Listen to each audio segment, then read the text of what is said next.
Hey, what's happening, guys? Hope you all had a great Mother's Day. Today I'm going to answer a question somebody asked me, but I'm going to go into a little bit deeper.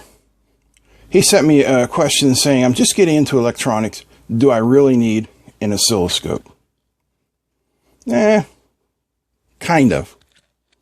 But what I want to talk about today is if you're just getting started into electronics, what do you need? I mean, I know there's a ton of videos out there about this. This is my video about it. All right, let's start off with some basic tools. You are going to need, let's zoom down here. Good pair of needle nose pliers, wire cutters, wire strippers. I'm not going to get into which type of wire strippers you should buy. That's a 100-year-long argument. Whatever type you like. Side cutters. Dikes. And a little precision screwdriver kit. Now, if I'm not mistaken, that's Black & Decker. I think I got all the rest of those at Harbor Freight for probably about $15 total. So that's basic tools. Next, you definitely got to have a multimeter. You definitely don't need a $300 Fluke multimeter. As long as you're not shoving the leads into a high voltage, you can get by with a free multimeter from Harbor Freight. The electronics in them are fine. They just lack the protection. This is a $12 meter. That'll do you just fine. But the one I would recommend, and I've been recommending for about a year, is the Intnl 8008. This is about $20. Has AC/DC, voltage, millivolts, resistance, diode check, capacitance, continuity, hertz, duty cycle, milliamps, microamps, and it even has a square wave generator. $20. You don't need anything else. I mean, if you want to waste your money on something bigger, go ahead, but you don't have to. All right, so next, soldering iron. Do you need a soldering iron? You don't really need one. I mean, you can do just about everything you need to do on a breadboard. But if you're going to get a soldering iron, I would recommend one of these super cheap Chinese soldering stations, like for instance, my Zenny 937D+. That was $25 a year ago when I bought it. It's $30 now off of eBay. It's rock solid. What about components? Resistors, capacitors, diodes, transistors. Well, you've got two choices. You can either jump on eBay and buy a bulk pack of like 100 or 1,000 of each one of them, and they're dirt cheap. So there's nothing wrong with doing it that way.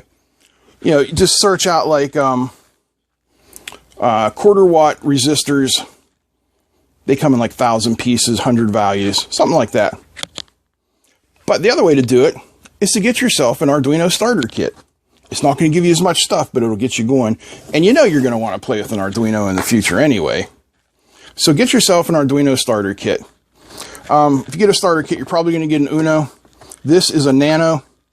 They are electronically and programmably exactly the same. It doesn't matter which one. But you know you're going to want to play with one. So you might as well get one. Okay. Function generator. Do you need a function generator? Well, not in the beginning. You can use, again, the Intnl 8008, which has a square wave generator. Or you could watch my videos and build your own function generator. But if you decide to buy one, this is a little $5 kit off of eBay. It does square, triangle, sine waves from about 10 hertz to what's this say, about 1 megahertz. Nice little kit, easy to put together. No worries. All right, power supply. Buy a power supply right away. You can get by with some batteries. When you're ready, and you'll know when you're ready, start out something simple. You know, you can get a couple wall warts, 12 volt and a 5 volt. Plug them into your breadboard. You know, that's a good power supply. But when you want to go a little bit further, you can find some switch mode power supplies like this Panovo on eBay for about $60. And that's good for, 30 volts, 5 amps. That will definitely get you going. And on to the big question. Do I really need an oscilloscope? How do we answer that? Do I absolutely positively need one to start out? Nope. Sure don't. Is it nice to have one? Yes. Why? Because it will help you visualize what your circuit is doing. Now, this is the Siglent 1052DL, about $250 off of eBay. This and the Handtech 5072P are about the cheapest full-featured, full-size oscilloscopes you can find. They're both in the $250 range. But you sure don't need to pay that right away. If you're not going to mess around much with high frequencies, you can get yourself one of these. There it is. This is the DSO 138 oscilloscope kit. I think it's good for what? I don't even know. I don't remember. 200 kilohertz, I think. Something like that. A lot of soldering in it, which is good because you need to practice. But it's like 20 bucks. If you don't want to do that, then you already have an oscilloscope. You're probably watching YouTube on it right now. It's your computer, and all you need to do is get a USB oscilloscope for your computer. This is the Handtech, 6022BE. This is about $65, and it is a 2-channel oscilloscope, 20 megahertz bandwidth. $65. So if you put all that stuff together, you can get going and get playing for around $100, cheapest.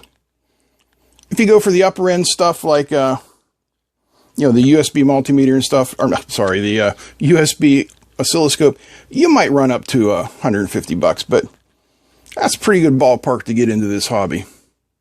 And it is a low-cost hobby to get into. Believe me, it's the lowest cost hobby I've ever had, and even though it turned into a career.